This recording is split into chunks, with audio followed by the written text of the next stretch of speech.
ayan. In-order ko to sa sa Everyday Ulam sa Quezon City.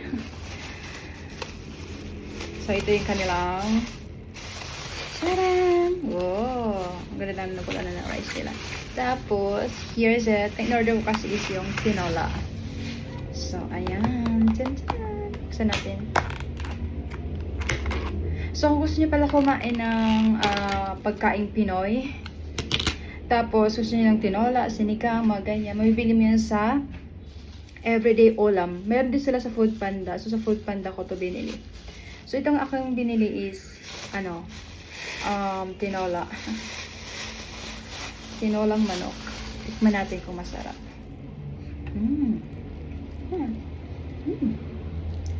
Natin. Sarap. Maanghang-anghang.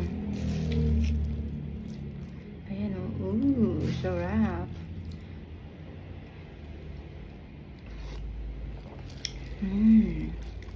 Alam mo pag tag-ulan, tapos gusto mo ng sabaw, ang sarap nito.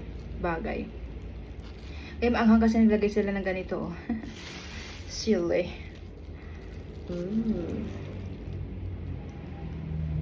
Sayote. Sarap. Sarap kasi mainit pa. Mas malasa talaga yung sabaw nila, oh. Tingnan mo. Hindi siya malabnaw. Ayan, oh. Malasa talaga siya. Sarap. Tag 295 pala to lahat. Tinola solo with rice.